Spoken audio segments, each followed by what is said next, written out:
I don't know when it started, the way I watched her differently. Maybe it was the way she held her coffee mug like it was the only warm thing left in her life, or the way her eyes carried both pride and defeat at the same time. Whatever it was, I caught myself lingering, again and again, on a woman who should have been just another neighbor, just another voice at the edge of the street. She wasn't. Her name was Elena. Mid-40s. The kind of woman people whispered about in corners, attaching her mistakes to her like a permanent stain. The one who cheated years ago, the one whose husband left her. I hated the way they said it, like she was nothing more than her worst decision. I didn't care about any of that. That evening, I saw her sitting alone on her porch. The sun was low, burning the sky orange, and she sat there with her hair pulled back carelessly, one hand brushing strands away as if she'd forgotten herself. A half-empty cup rested on the armrest, long gone cold. She didn't notice me at first, but I noticed everything, the tired curve of her lips, the way her shoulders dropped like she was too used to carrying weight. "Evening," I said, trying to sound casual.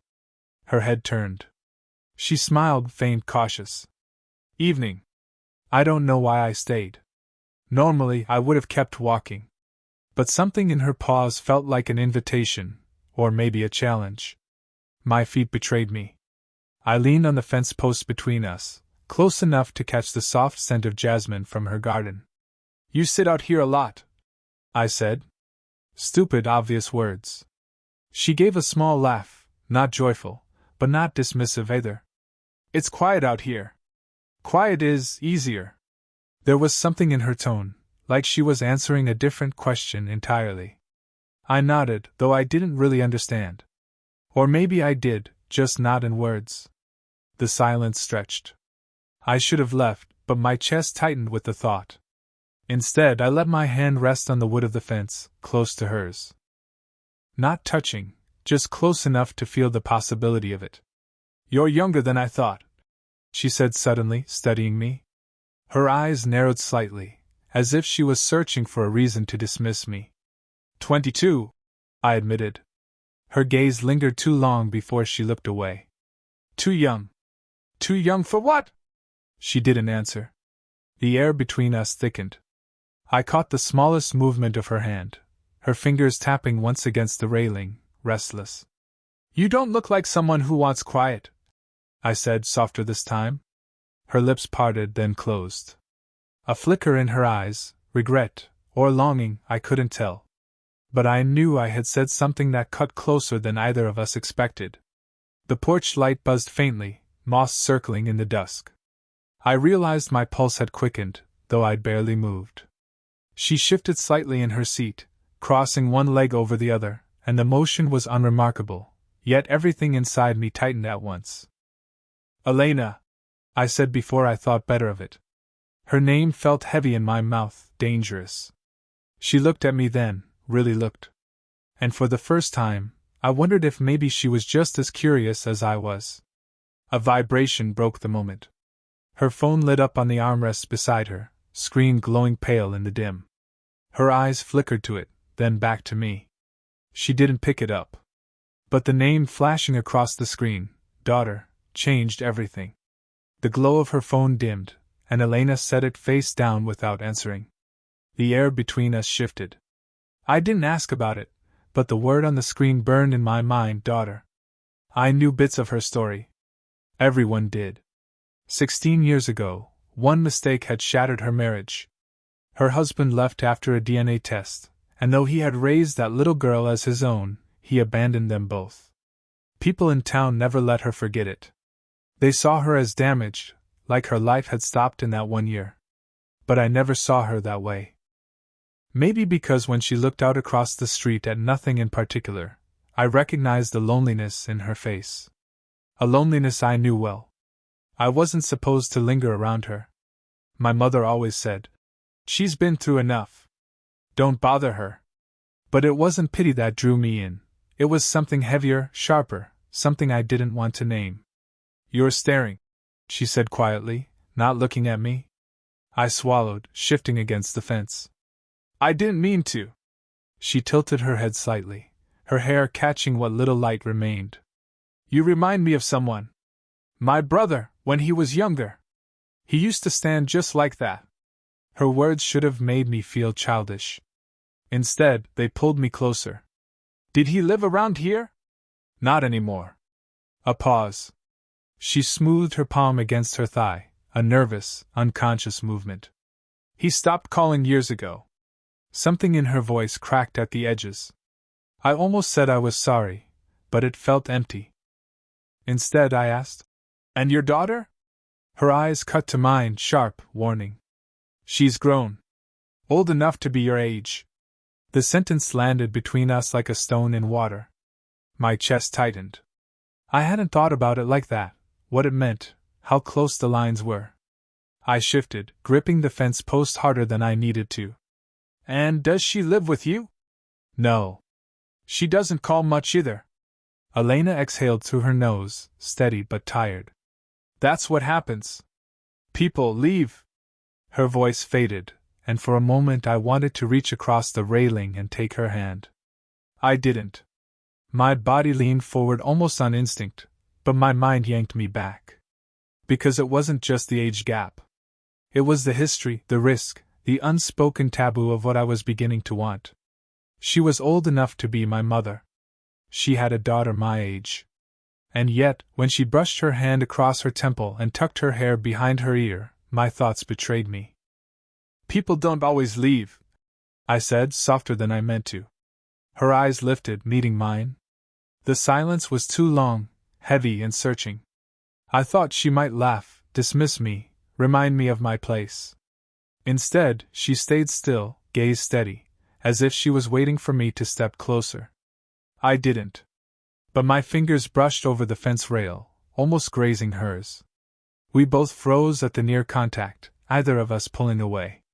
It was nothing. Just a small, silent thing. But I couldn't stop thinking about it. The next evening, I told myself not to stop by her porch. I even walked a different way, convincing myself it was better, safer. But by the time the street lamps came on, I was back near her fence again, pretending to check my phone while my chest hammered like I'd been caught doing something forbidden. And there she was, Elena. Sitting again with her mug, though this time it was wine, not coffee. Her hair fell loosely around her face, and her bare feet rested on the porch railing, careless in a way that made her seem younger than I'd ever seen her. "You again," she said softly when her eyes found me. "Me again," I answered, and I hated how much relief I felt in saying it.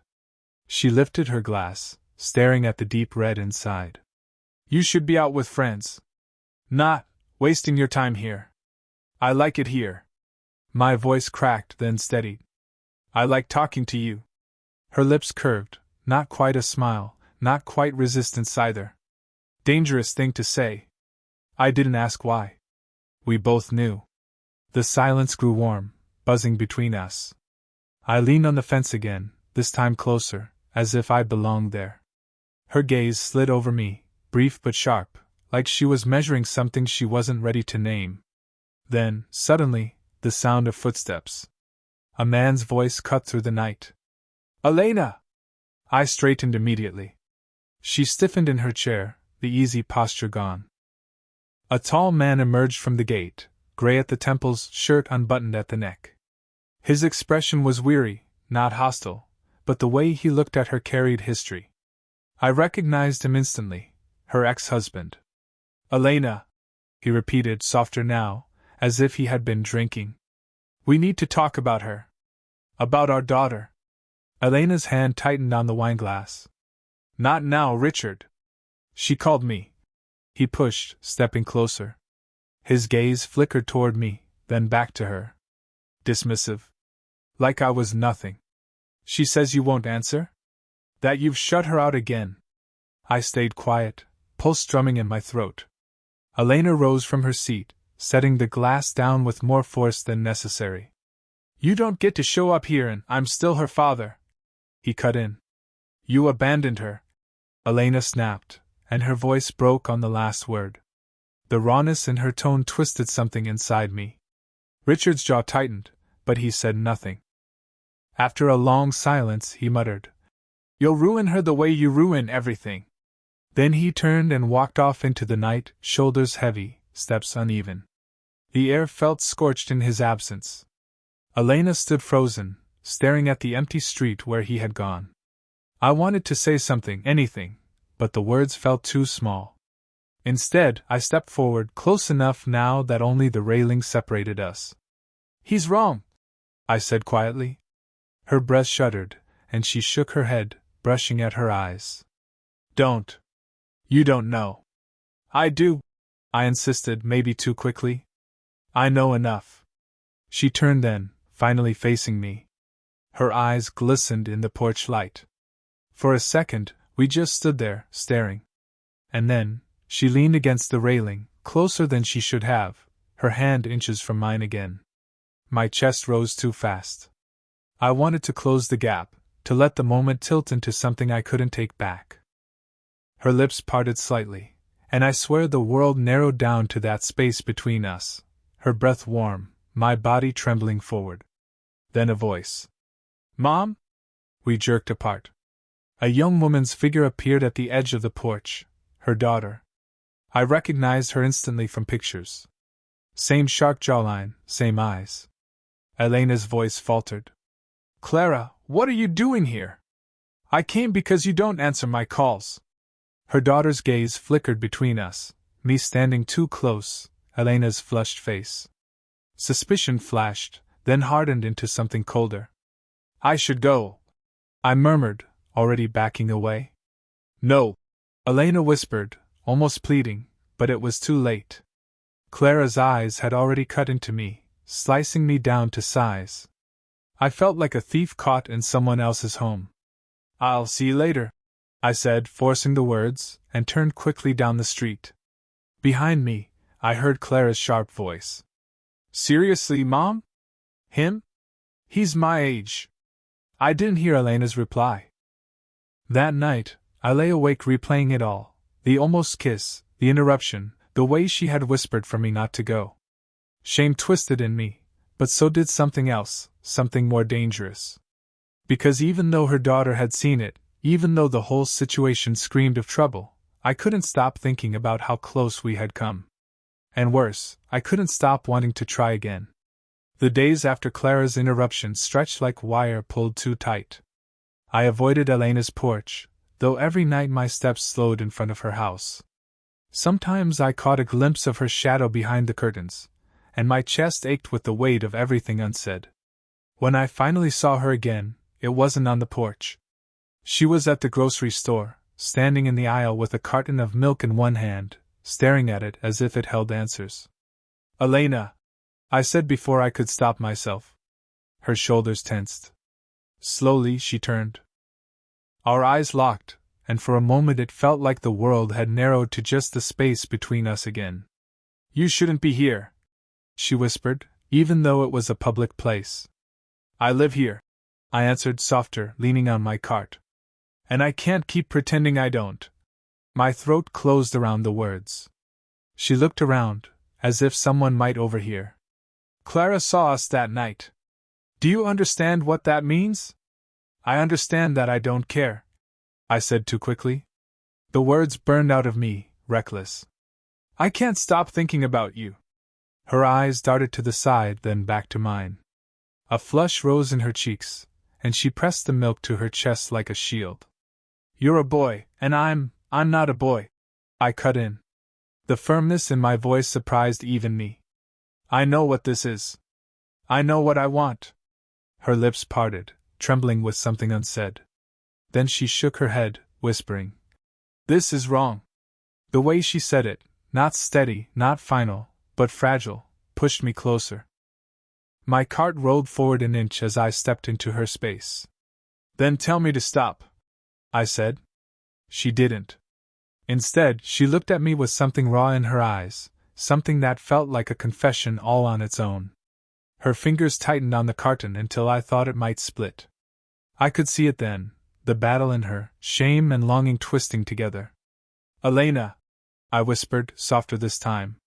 Her hand twitched, like she might reach for me. Then a voice cut through the aisle. "Mom?" We both froze. Clara again, standing at the end of the row, her face pale with disbelief. Her gaze darted between us, catching every trace of what had just happened, what almost happened. Elena's breath caught, and she finally stepped back, eyes wide. And I stood there, heart pounding, knowing we had reached a line neither of us could retreat from. Clara didn't say a word in the aisle. She just stared, her jaw tight, then turned sharply and walked out of the store. Elena went after her, milk still clutched to her chest. I stayed frozen, unable to breathe, until the sound of their footsteps faded. Hours later, when I finally gathered the nerve to check my phone, there it was, a message from an unknown number. "Stay away from my mother. Clara." I should have deleted it, but instead I read it again and again, each word pressing deeper into me. She knew. She wasn't guessing anymore. She had seen it, felt it. The next evening, I found myself back at Elena's porch. I didn't plan it, didn't even remember walking there. She was outside already, pacing, arms folded tight across her chest. "You shouldn't be here," she said the moment she saw me. "I got her message," I admitted. "She told me to stay away." Elena closed her eyes, shaking her head. "She's furious. She thinks I'm using you. That I've lost my mind." "You haven't," I said too fast. Her gaze snapped to mine, sharp, vulnerable. "Haven't I? I cheated once 16 years ago and lost everything. My husband. My daughter's trust. Do you understand what will happen if she believes I'm—" She broke off, pressing a trembling hand to her mouth. I swallowed hard, stepping closer despite the warning in her tone. What if she already believes it? That silenced her. The truth hung heavy between us. Clara didn't need proof. Suspicion was enough. And then Elena whispered something I didn't expect. "She's moving in with her father." My chest caved. "What?" She called him after the store. Said she can't stay here anymore. That she doesn't feel safe with me. Her voice cracked. Safe. With me. It felt like a knife twisting. I had seen Elena weather gossip, insults, abandonment, but this was different. Her daughter leaving because of me. Because of us. I stepped forward until I was only a breath away from her. "Then tell me it's not worth it. Tell me to leave, and I'll go." Her eyes glistened, torn wide open. She didn't move. Didn't speak. For a moment, her silence felt like permission. My hand lifted, hovering inches from her cheek. "Elena," I whispered. Her breath hitched, and just as my fingers brushed her skin, her phone buzzed in her pocket. She flinched and pulled it out. The screen lit with a name. Richard. Her ex-husband. Her face went pale. She answered, and though she tried to keep her voice steady, I heard the words clearly. "Clara's already here. She doesn't want to come back." Elena ended the call and just stood there, phone limp in her hand, as if the weight of her daughter's choice had knocked the air from her lungs. I wanted to reach for her, to anchor her, but the look on her face stopped me cold, half broken, half burning with something she couldn't put out. "She's gone," she whispered. "Just like that. She's gone." Her voice cracked, and suddenly the years fell away from her. She wasn't the woman people whispered about, not the scandal, not the mother who made one mistake. She was just Elena, human, flawed, and drowning. I stepped closer, ignoring the part of me that screamed to leave her alone. "She left because of me." Her head snapped up, eyes flashing. Don't carry that." "But it's true." My voice shook. If you hadn't," she cut in, her breath ragged, "I'd still be sitting alone every night, convincing myself I didn't want more. You didn't ruin this, you just lit it on fire." Her honesty stole my breath. The railing between us suddenly felt unbearable, so I crossed it, stepping onto her porch for the first time. She didn't move away. "Elena," I whispered, standing so close I could see the trembling in her lips, the unshed tears making her eyes shine. Her hand lifted as if to push me back, but instead it lingered on my chest, barely touching, like she was memorizing the shape of my heartbeat. "This is wrong. she murmured, voice breaking. Then why can't we stop? I asked. Silence. Long, devastating silence. Then she looked at me with a rawness I'd never seen before. Because I don't want to. The confession undid me. My hand cupped her cheek before I could think, before fear could crawl in. Her skin was warm, damp with tears. She didn't flinch. Didn't pull away. For a heartbeat, everything stilled, the night air, the porch light, the weight of years pressing down on both of us. Then she leaned in. Not enough for a kiss, not enough to seal anything, but enough that her forehead touched mine. A fragile, dangerous closeness. I can't promise you anything, she whispered. Not forever. Not even tomorrow. But right now, I need this. I need you. And in that moment I understood. Whatever came after, judgment, fallout, regret, none of it mattered. Not compared to the truth we'd finally spoken aloud. So I closed my eyes, let her stay there, her breath mingling with mine, and chose not to step back. For once, neither of us did. The autumn wind rattled the half-open window of Layla's house, carrying in the crisp scent of dried leaves and faraway rain.